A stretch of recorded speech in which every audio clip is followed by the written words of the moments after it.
All right, ladies and gentlemen, we continue again following the Wanaragua. Today is the 1st of January 2023, and we have nobody other than Surusia, our new doctor, who just graduated from USC and who's always been holding down to the culture for years with her mom and everything from Wagia Meme to from now the Walagante, Man, so welcome to Wanaragua.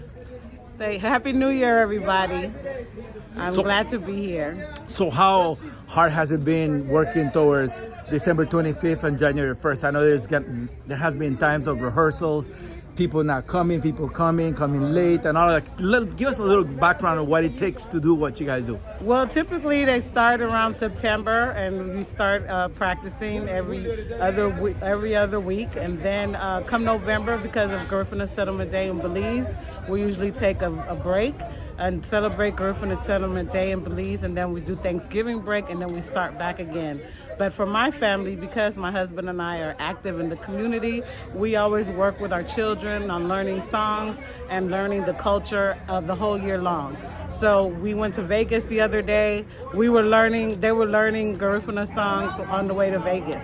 My mom was there, Anita Martinez, my dad, Ivan Martinez, and we all sang in the car learning some new Wanaragua songs so that the kids could come out and sing today.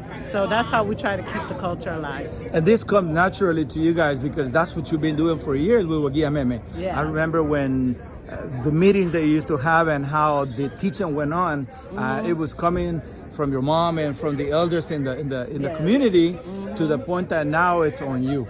Yeah. So, how does that feel? It's scary in a way. As someone who didn't grow up speaking Garifuna, I was not fluent. I did not understand Garifuna. Most of the Garifuna I learned as an adult, and I'm still not fluent, but I always knew the songs because since I was 2 years old, I was always on stage with my mom in Garifuna preservation. So though she didn't teach me the language, she did teach me the music, the songs, and the customs. And so it's scary to see that generation leave with all their historical knowledge, that firsthand knowledge, and we as Garifuna Americans now struggle to keep it up. And so that means that I'm now, every time she starts saying a story or singing a song, I'm trying to press record so I can get all of that to leave it to my kids. And that's why I bring them out. And when we had Garifuna Mass every Sunday, I brought them out to that because then they're hearing the language. They might never learn it fluently, but they will know who they are. They will know where they're grounded in Garifuna culture. That way they don't fall into the traps of living here in America. There are wonderful things in America, but there are also some horrible things in America. And I feel like my connection to Garifuna culture is what helped me to move forward in my life because I always knew that I was special, I was unique, and I was Garifuna. So everybody could be anything else, but I knew I was Garifuna. And anybody, Itaralan. Anybody who knows me knows I'm Garifuna because I make sure they know. And Not so only that's that, how I live my life. If you look back at your parents come from a very strong rooted Garifuna community called Siambite, Yes. right? And so you were born here in the States or Yes. you were born in Siambite? I was born here, right here in Kaiser Cadillac. So when you go to Siambite, I'm sure that people feel so proud of you and the accomplishments, not only in the culture, but also personally going to school, getting a master's and then a doctorate degree. And your doctorate degree is in what? Social work. Social work. No, that is something else. That is something else. And you graduated from USC. Correct. Give us a little bit more. I went to El Camino College. Kids, you can always to go to community college and transfer. I transferred to UC Santa Barbara. When I was done with that, I went into the job market. And so I worked in Ventura for a couple of years. Then I met Frankie, the drummer, who was on the bass here, who's now my husband. And I guess I decided to move back to LA. And so then a couple years later, I got my master's degree at Cal State Dominguez Hills in public administration. And then I worked more years going up the ladder at my old job. And then I decided to do my doctorate in social work. And so now I've moved on to a new career at Metro, which is a transportation company here. And I do leadership development with Metro here in Los Angeles. So it's to say that Garifuna youth here in America, you can still pursue your education, and you can still be active and knowledgeable about your culture. You know, it's not one or the other. You can do both. And I think that's what's important, is that Garifuna parents, you bring your children out, you have them participate, and so that they could be connected to their roots, and then also encourage them to pursue higher education or some type of training so that they can have a solid career and be able to continue as Garifuna people, because we are strong people. We've always been fighters, and we have to maintain that here in America. And in closing, do you care to share your dissertation? My dissertation? My dissertation was on technology for developmentally disabled individuals, reducing disparity, because a lot of our children with developmental disabled African American and Hispanic children get less resources than others. And so my dissertation was about using technology to reduce the disparity for services to African American and Hispanic children with developmental disabilities. We have an icon here from the Garifuna in Los Angeles. We're talking about Booga, don't do it to me. Libaya Baba. Booga, and everybody out there, thank you. Happy New Year, prosperity, good health. That's all we want. That's all we want out here. Thank you. I'm just here, you know, enjoying our cultural stuff that we do, the Jankuno, Wanaragua, they call it, you know, in our language. Mixed with every culture, we got Garifuna, we got Guatemalan, we got Honduran, we got Belizean.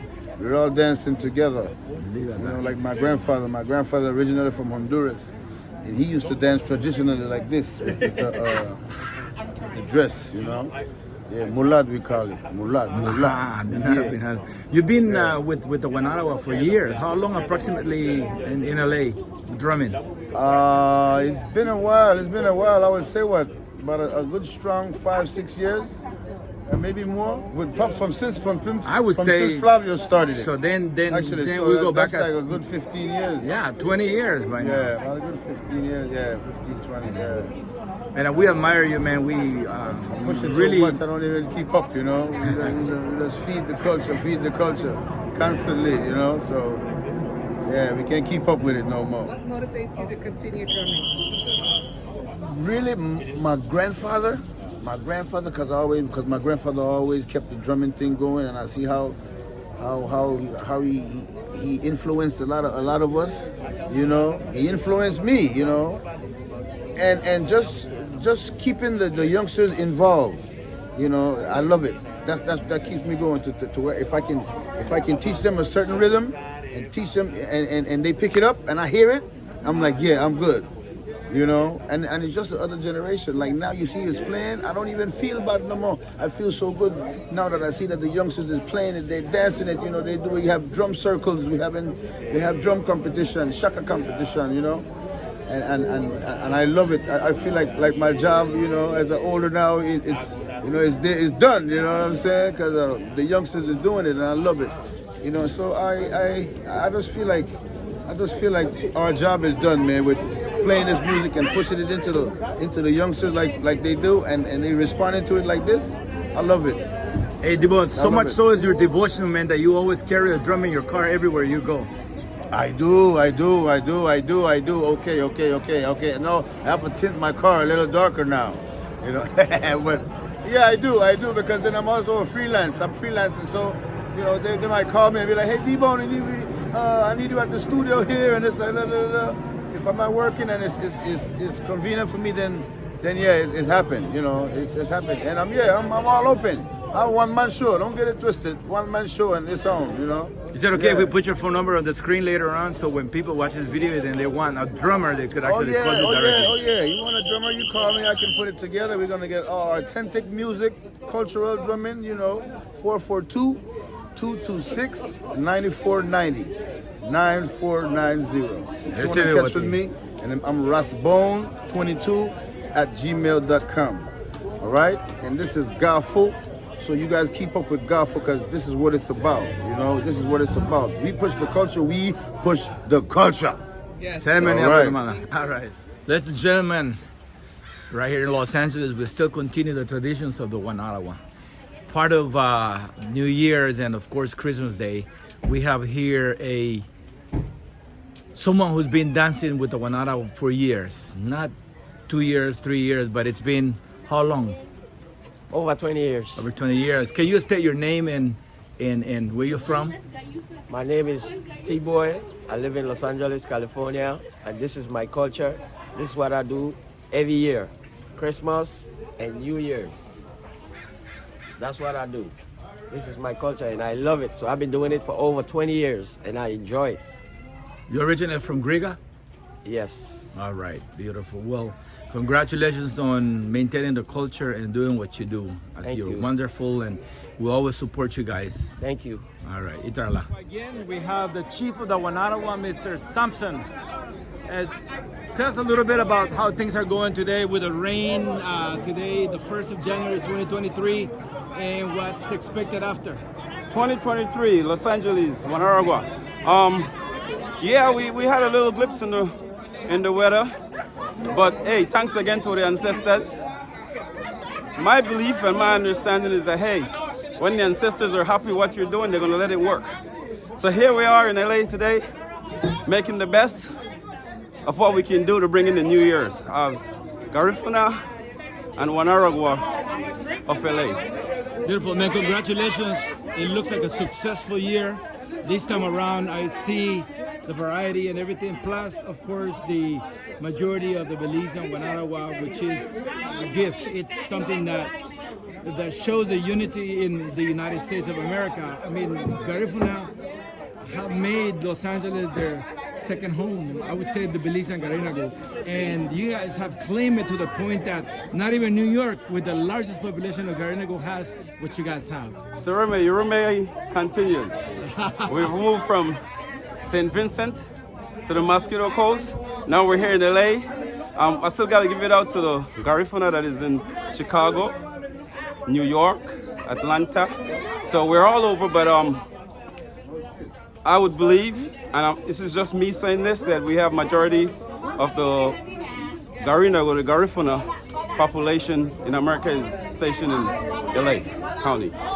Beautiful. Thank you, man. I appreciate it. Thanks for the time, and we'll make a nice video out of this. And again, congratulations on wonderful work. Not only the rehearsals leading to December 25th and January 1st, but also the amount of time that you guys put into training the young kids, which we see a lot. From Gahfu, we want to wish you a happy new year and wish the best from Gahfu. Itarla. Itarala.